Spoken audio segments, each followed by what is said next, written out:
अब हम आपको शिव पुराण की महिमा बताते हैं। जो शिव पुराण की कथा को प्रतिदिन सुनते हैं उनकी सभी मनोकामनाएं पूर्ण हो जाती हैं, चाहे उन पर कितना भी भारी से भारी कष्ट हो, भोले बाबा उनके कष्टों को दूर कर देते हैं। चाहे वो यूट्यूब के माध्यम से इस कथा को श्रवण करें, चलते फिरते, खाते पीते, किसी भी तरह से सुने। केवल सुनने मात्र से 90 दिनों के अंदर मनुष्य की सभी इच्छाएं पूर्ण हो जाती हैं। तो आप आगे आपसे पुराण में कथा में सुनेंगे। पार्वती की परीक्षा लेने के लिए भगवान शिव का जटाधारी ब्राह्मण का वेश धारण कर पार्वती के समीप जाना, शिव पार्वती संवाद की कथा। तो आप ध्यानपूर्वक कथा को श्रवण करेंगे और धर्म लाभ प्राप्त करेंगे। ब्रह्मा जी बोले, नारद, उन मुनियों के अपने अपने लोक चले जाने पर जगत सृष्टा प्रभु शिव ने स्वयं पार्वती के तप की परीक्षा लेने की इच्छा की। प्रसन्नचित वे शिव जी परीक्षा के बहाने उन्हें देखने के लिए जटाधारी रूप धारण कर पार्वती के वन में गए। उन्होंने प्रसन्न मन से बूढ़े ब्राह्मण का वेश धारण किया और अपने तेज से दे दीप्यमान हो दंड तथा छत्र धारण कर लिया था। वहाँ पर उन्होंने सखियों से घिरी हुई उन विशुद्ध पार्वती को वेदी पर बैठी हुई साक्षात चंद्रकला के समान देखा। तब ब्रह्मचारी का रूप धारण किए हुए वे भक्तवत्सल शिव उन देवी को देखकर प्रेम पूर्वक उनके समीप गए। उस अपूर्व तेजस्वी ब्राह्मण को आया हुआ देखकर शिवा देवी ने सभी प्रकार के पूजा सामग्री से उनका पूजन किया। इस प्रकार भली भांति पूजा सत्कार करने के अनंतर पार्वती जी प्रसन्नता के साथ उस ब्राह्मण से आदरपूर्वक कुशल पूछने लगी। पार्वती बोली कि हे ब्राह्मण, ब्रह्मचारी का स्वरूप धारण किए हुए आप कौन हैं और कहाँ से आए हैं? आप इस वन को प्रकाशित कर रहे हैं। हे वेद वेताओं में श्रेष्ठ, ये सब मुझसे कहिए। ब्राह्मण बोले, मैं वृद्ध ब्राह्मण का शरीर धारण किए अपनी इच्छानुसार चलने वाला एक बुद्धिमान तपस्वी हूँ। मैं दूसरों को सुख देने वाला तथा उनका उपकार करने वाला हूँ, इसमें संशय नहीं है। तुम कौन हो और किसकी कन्या हो? इस निर्जन वन में अकेली रहकर इतनी कठिन तपस्या क्यों कर रही हो, जो मुनियों के लिए भी दुष्कर है? तुम न तो बाला हो न ही वृद्धा हो, तुम तो सर्वदा तरुणी जान पड़ती हो। पति के बिना इस वन में इतनी कठोर तपस्या क्यों कर रही हो?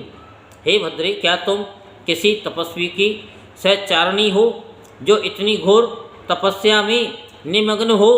क्या वह तपस्वी तुम्हारा पोषण नहीं करता है अथवा तुम्हें छोड़कर अन्यत्र चला गया है? तुम किसके कुल में उत्पन्न हुई हो? तुम्हारे पिता कौन हैं तथा तुम्हारा क्या नाम है? ये बताओ। तुम तो सौभाग्यशालिनी हो, तपस्या में तुम्हारी आसक्ति तो व्यर्थ ही है। क्या तुम वेदों की जन्मधात्री सावित्री हो या महालक्ष्मी हो अथवा सुंदर रूप धारण किए हुए सरस्वती हो? इनमें तुम कौन हो, मैं अनुमान नहीं कर पा रहा हूँ। पार्वती बोली, हे विप्र, न तो मैं सावित्री हूँ, न महालक्ष्मी और न ही सरस्वती ही। मैं हिमालय की पुत्री हूँ और मेरा वर्तमान नाम पार्वती है। पूर्व जन्म में दक्ष की कन्या थी, उस समय मेरा नाम सती था। मेरे पिता ने मेरे पति की निंदा की थी, इसलिए मैंने योग मार्ग का अवलंबन कर अपना शरीर त्याग दिया था।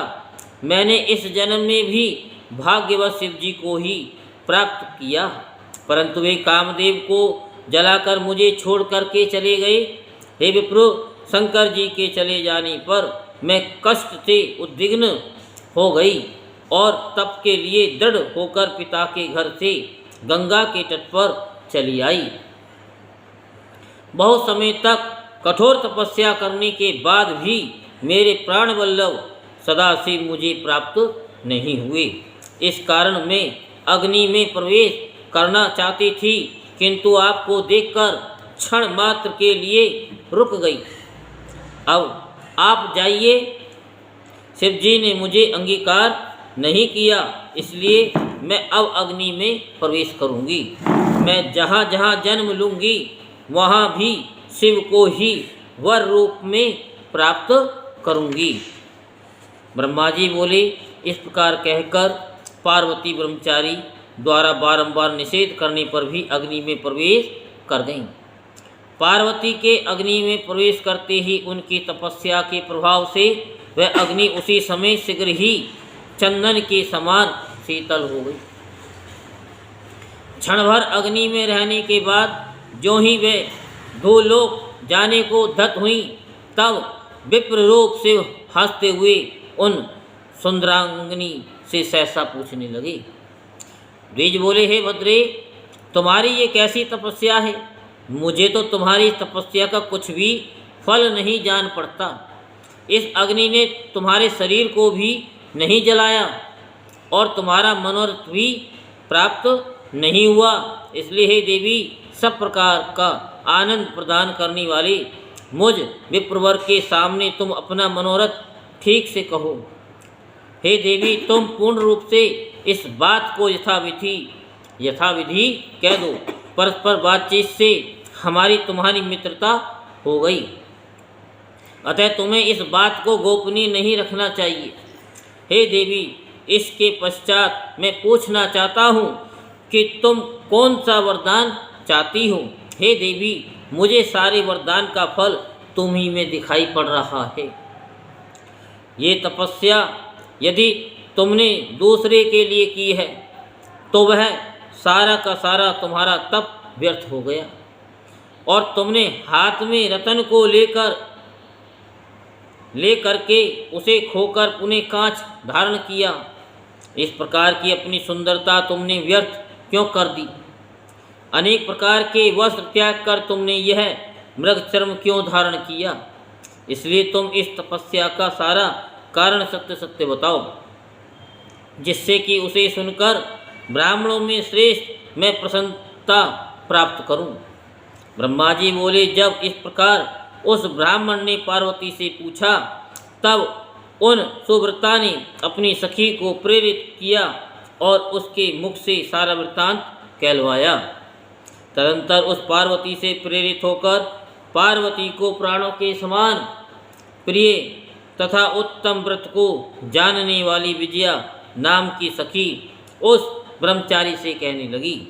सखी बोली, हे साधु, यदि आप इस पार्वती का श्रेष्ठ चरित्र एवं इसकी तपस्या का समस्त कारण जानना चाहते हैं तो मैं उसे कहूँगी, आप ध्यान से सुने।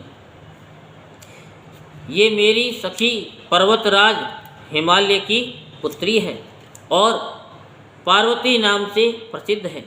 इसकी माता मेनका है। अभी तक इसका विवाह किसी के साथ नहीं हुआ है। ये शिवजी को छोड़कर दूसरे को अपना पति नहीं बनाना चाहती। ये 3000 वर्ष से तपस्या कर रही है।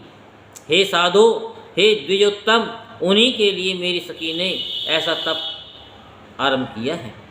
इसका भी कारण मैं आपसे कहती हूँ, आप सुने।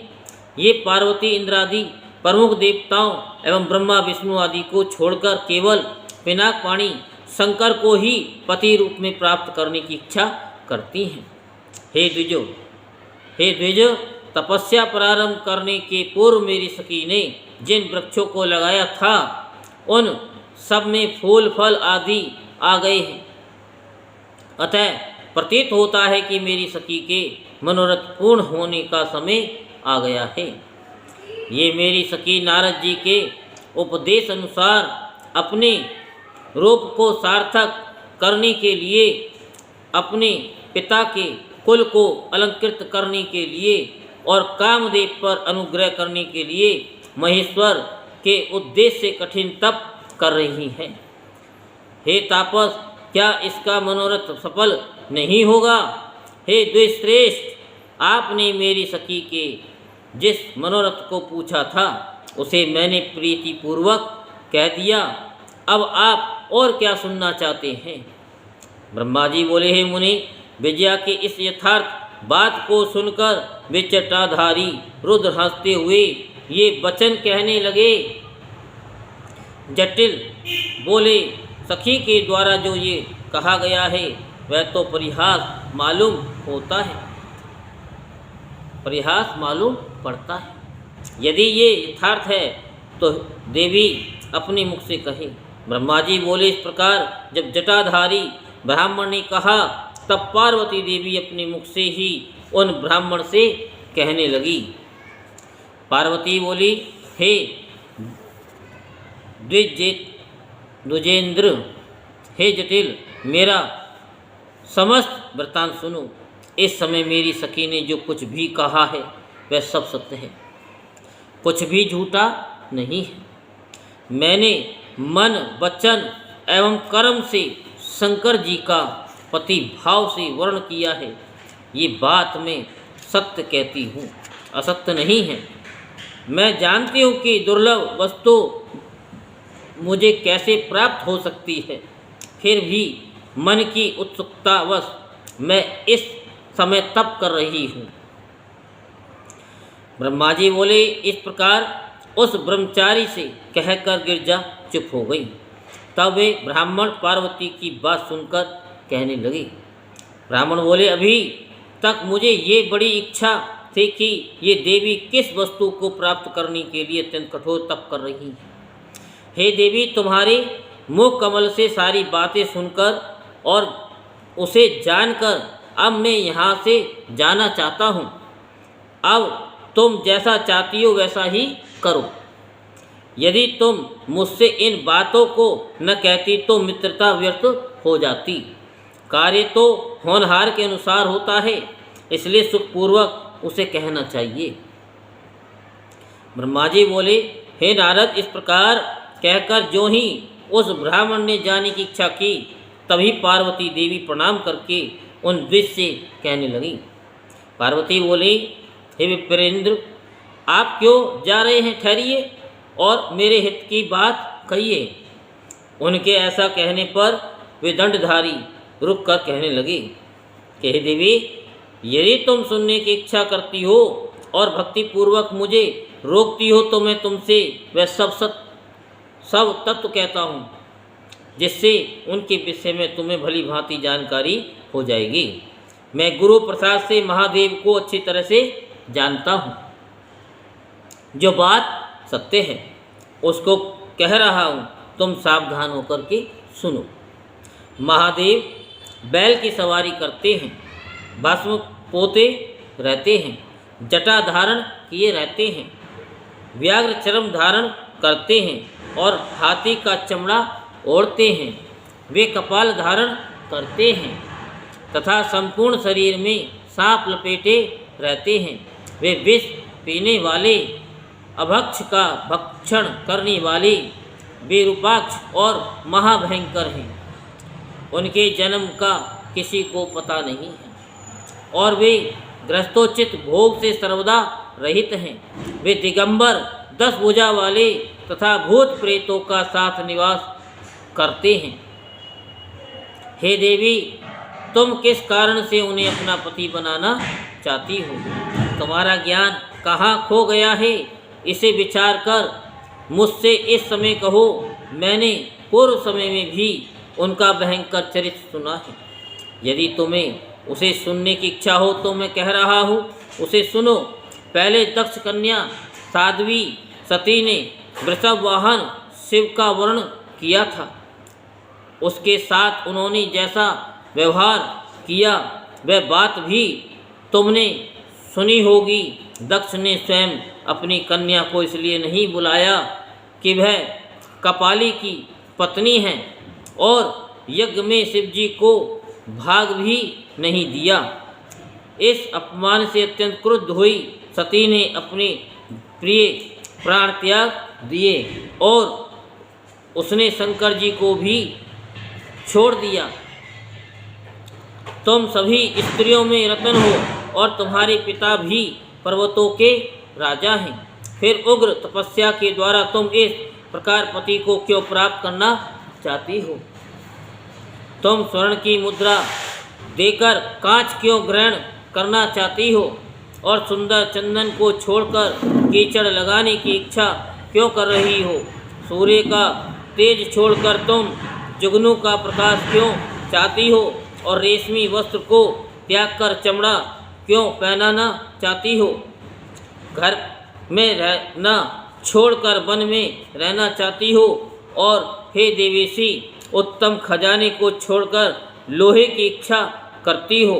जो तुम इंद्र आदि लोकपालों को छोड़कर शिव में अनुरक्त हुई हो, यह उचित नहीं है और ये लोक के सर्वदा विरुद्ध दिखाई पड़ता है। कहाँ तुम कमल के समान विशाल नेत्रों वाली और कहाँ वे भयंकर 3 नेत्र वाले हैं। तुम चंद्रमा के समान मुख वाली हो तथा वे शिव 5 मुख वाले कहे गए हैं। तुम्हारे सिर पर सर्पणी के समान वेणी सुशोभित है और शिव का जटाजूट भी प्रसिद्ध ही है। तुम्हारे शरीर में चंदन का लेप और शिव के शरीर में चिता का भस्म लगा रहता है। कहाँ तुम्हारा दुकुल और कहाँ शंकर का गज चर्म, कहाँ तुम्हारे दिव्य आभूषण और कहाँ शंकर के सर्प, कहाँ सभी देवता तुम्हारे सेवक तथा कहाँ भूतों तथा बलियों को प्रिय समझने वाला वह शिव, कहाँ तुम सुख देने वाला मृदंगवाद और कहाँ डमरू, कहाँ तुम्हारी भेरी की ध्वनि और कहाँ उनका अशुभदायक श्रृंगी का शब्द, कहाँ तुम्हारा ढक्का नामक बाजे का शब्द और उनका अशुभ गले का शब्द। तुम्हारा रूप उत्तम है और शिव का रूप नहीं है। यदि उनके पास द्रव्य होता तो वे दिगंबर कैसे होते? उनका वाहन भी बैल है तथा उनके पास और कोई सामग्री भी नहीं है। स्त्रियों को सुख देने वाले जो गुण वरों में बताए गए हैं, उनमें से एक भी गुण विरूपाक्ष शिव में नहीं कहा गया है। उन्होंने तुम्हारे अत्यंत प्रिय कामदेव को भी भस्म कर दिया। उस समय तुमने अपना अनादर भी देख लिया कि वे तुम्हें छोड़कर अन्यत्र चली गई। उनकी जाति का पता नहीं है, उसी प्रकार उनके ज्ञान तथा विद्या का भी पता नहीं। पिशाच ही उनके सहायक हैं और उनके गले में विष दिखाई पड़ता है। वे विशेष रूप से विरक्त हैं, इसलिए अकेले रहते हैं। अतः तुम शंकर के साथ अपना मन मत जोड़ो। कहाँ तुम्हारा हार और कहाँ उनकी मुंडमाला, कहाँ तुम्हारा दिव्य अंगराग और कहाँ उनके शरीर में चिताभस्म। हे देवी, तुम्हारा ये शंकर का रूप आदि सब कुछ एक दूसरे के विपरीत है। मुझे तो ये अच्छा नहीं लगता। अब तुम जैसा चाहती हो वैसा करो। जो कुछ भी असद वस्तु है वह सब तुम स्वयं चाह रही हो। तुम उससे अपना मन हटा लो, अन्यथा जो चाहती हो उसे करो। ब्रह्मा जी बोले। उस ब्राह्मण के इस प्रकार के वचन सुनकर पार्वती कुपित मन से उन शिव निंदक ब्राह्मण से कहने लगी।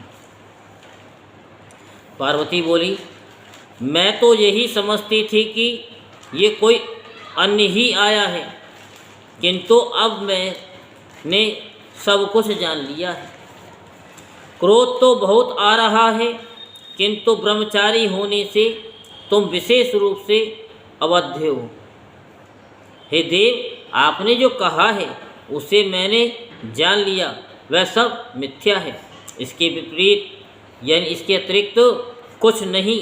यदि आप शिव जी को जानते होते तो ऐसी विरुद्ध बातें नहीं करते। महेश्वर, जो इस प्रकार का वेश धारण करते हुए देखे जाते हैं, उसका यही कारण है कि वे लीला करने के लिए ही वैसा वेश धारण करते हैं। आप ब्रह्मचारी का रूप धारण कर मुझे छलना चाहते हैं, इसलिए कुतर्क से भरी हुई ऐसी बातें मुझसे कह रहे हैं। शंकर के स्वरूप को मैं विशेष रूप से जानती हूँ, इसलिए विचार का यथार्थ रूप से शिव तत्व कहती हूँ। वस्तुतः वे निर्गुण ब्रह्म हैं और कारणवश सगुण हो जाते हैं। जो निर्गुण होकर माया से सगुण रूप धारण करता है, उसका जन्म किस प्रकार से संभव है? हे सदाशिव, सभी विद्याओं के अधिष्ठान हैं। उन पूर्ण परमात्मा को विद्या से क्या प्रयोजन है? कल्प के आदि में उन्हीं सदाशिव ने सर्वप्रथम विष्णु को उच्छादवास रूप से वेद प्रदान किए। उनके समान कौन परम प्रभु है? जो सबका आदि कारण है, उसकी अवस्था का प्रमाण कौन कर सकता है? ये प्रकृति तो उन्हीं से उत्पन्न हुई है, फिर उनकी शक्ति का दूसरा कारण क्या हो सकता है? जो लोग प्रेम पूर्वक शक्ति के प्रति उन सदाशिव का भजन करते हैं, उनको शिवजी सदा ही अक्षय रूप तीनों शक्तियाँ, क्रिया शक्ति, इच्छा शक्ति और ज्ञान शक्ति प्रदान करते हैं। जीव उन्हीं के भजन से निर्भय होकर मृत्यु को जीत लेता है। इसलिए त्रिलोकी में उनका मृत्युंजय नाम प्रसिद्ध है। उन्हीं के पक्ष में रहने से विष्णु ने विष्णुत्व प्राप्त किया है, ब्रह्मा ने ब्रह्मतत्व तथा देवताओं ने देवतत्व प्राप्त किया है। देवताओं में प्रमुख इंद्र जब भगवान शिव के दर्शनार्थ जाते हैं, तब भगवान शिव के जो द्वारपाल एवं भूत आदि सादर उनके दंडों में घिसा गया इंद्र का मुकुट सब प्रकार से उज्जवल हो उठता है। उनके विषय में बहुत बात करने से क्या, वे तो स्वयं प्रभु हैं। उन कल्याण स्वरूप शिव जी की सेवा करने से इस लोक में क्या नहीं सिद्ध हो जाता? उन देव के पास किस बात की कमी है जो वे सदाशिव मेरी इच्छा करें? जो 7 जन्मों का दरिद्र हो, वह भी यदि शंकर की सेवा करे तो उनकी इस सेवा से उसे लोक में स्थिर रहने वाली लक्ष्मी की प्राप्ति होती है। जिन्हें संतुष्ट करने के लिए 8 सिद्धियां सदा नीचे की और मुख किए, जिनके आगे सदा नृत्य करती हैं, उनसे हित होना कहाँ से दुर्लभ है। यद्यपि समस्त मंगल उन शिव की सेवा नहीं करते, अर्थात वे मंगल वेश धारण नहीं करते, तो भी उनके स्मरण मात्र से ही पुरुष का मंगल होता है। जिनकी पूजा के प्रभाव से निरंतर समस्त कामनाएं पूर्ण हो जाती हैं, उन निर्विकार शंकर में विकार कहाँ से हो सकता है? जिसके मुख से शिव ये मंगल नाम निरंतर निकलता है, उस पुरुष के दर्शन मात्र से ही दूसरे प्राणी सदा पवित्र हो जाते हैं। हे ब्रह्मचारी, जैसा आपने कहा है कि चिता की भस्म अपवित्र होती है, तो देवगण उनके अंग में शोभित भस्म सिर पर नित्य क्यों धारण करते हैं? जो देव जगत का कर्ता भर्ता तथा हर्ता है, गुणों से संयुक्त है, निर्गुण तथा शिव है, उसे कोई किस प्रकार जान सकता है? ब्रह्म स्वरूप परमात्मा शिव जी का सदा निर्गुण है। क्या रूप सदा निर्गुण है? अतः आपके सदृश शिवद्रोही उन्हें किस प्रकार जान सकते हैं? जो दुराचारी, महापापी, वेद एवं देवता से विमुख हैं, वे निर्गुण रूप वाले शिव के तत्व को नहीं जान सकते। जो पुरुष तत्व को न जानकर शिव की निंदा करता है, उसका जन्म प्रयत्न संचित किया गया पुण्य भस्म हो जाता है। आपने इस समय जो महातेजस्वी शिव की निंदा की है और मैंने जो आपकी पूजा की, इसका पाप मुझे भी लग गया है। शिव जी की निंदा करने वाले को देखकर वस्त्रों सहित स्नान करना चाहिए और शिवद्रोही को देखते ही प्रायश्चित भी करना चाहिए। अरे दुष्ट, तुमने जो कहा कि मैं शिव को जानता हूँ, तुम्हें तो निश्चित रूप से सनातन शिव जी का कुछ भी ज्ञान नहीं है।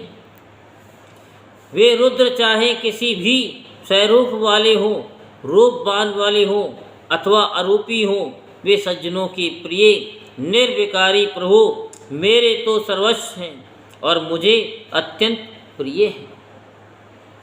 उन महात्मा सदाशिव की ब्रह्मा विष्णु भी किसी प्रकार समता नहीं कर सकते। फिर जो सर्वदा काल के अधीन अन्य देवता आदि हैं, वे किस प्रकार उनकी समता कर सकते हैं।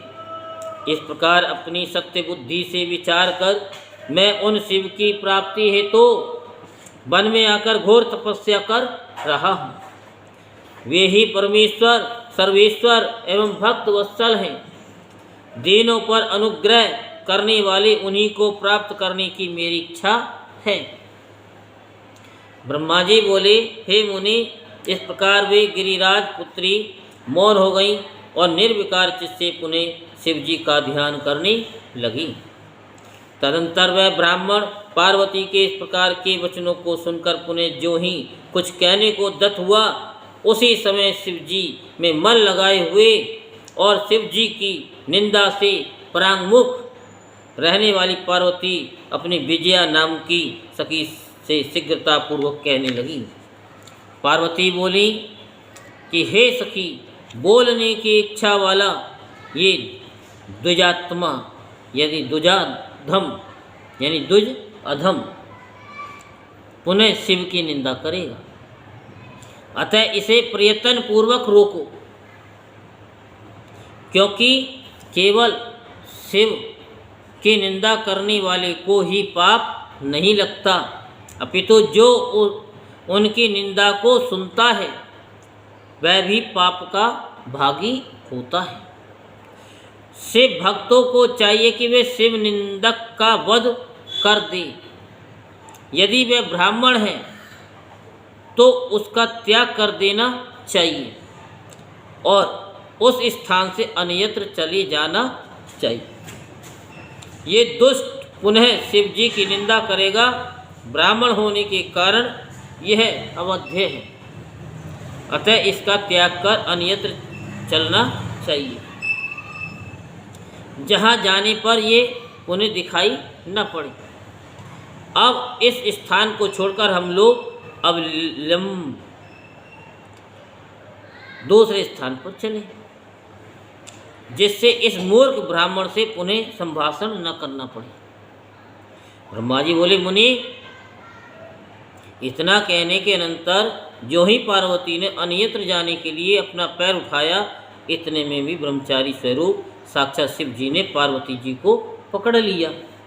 उन शिव ने उस समय जैसा पार्वती ध्यान कर रही थी, उसी प्रकार का अत्यंत सुंदर रूप धारण कर उन्हें दर्शन दिया।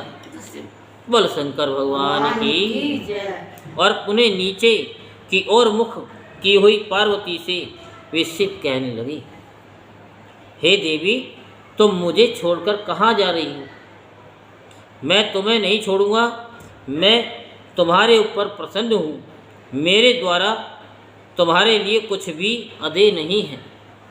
आज से ही मैं तुम्हारे तपों से तुम्हारा खरीदा हुआ दास हो गया। तुमने अपने सौंदर्य से मुझे मोल ले लिया है। तुम्हारे बिना एक क्षण भी युग के समान है। हे गिरजे, तुम लज्जा का त्याग करो। तुम तो मेरी सनातन पत्नी हो। हे महेश्वरी, इसे तुम अपनी सद्बुद्धि से स्वयं विचार करो। हे दृढ़ मन वाली, मैंने तुम्हारी अनेक प्रकार से परीक्षा की। मुझ लोक लीला का अनुसरण करने वाले के इस अपराध को क्षमा करो। मैंने तुम्हारी जैसी पतिव्रता सती त्रिलोकी में कहीं नहीं देखी। हे शिवे, मैं सर्वदा तुम्हारे अधीन हूँ। तुम अपनी कामना पूर्ण करो। हे प्रिय, तुम मेरे पास आओ, तुम मेरी पत्नी हो तथा मैं तुम्हारा वर हूँ। अब मैं तुम्हें अपने साथ लेकर पर्वतों में उत्तम अपने कैलाश को चलूँगा। ब्रह्मा जी बोले, देव शंकर जी के इस प्रकार कहने पर पार्वती को बड़ा आनंद प्राप्त हुआ और उन्हें पूर्व समय में तपस्या के कारण जो दुख हुआ था वह तत्क्षण दूर हो गया। हे मुनि सत्तम, पार्वती का सारा श्रम दूर हो गया, क्योंकि फल के प्राप्त हो जाने पर प्राणी का पूर्व में किया हुआ सारा श्रम नष्ट हो जाता है। बोल शंकर भगवान की जय। हर हर महादेव, हर हर महादेव, हर हर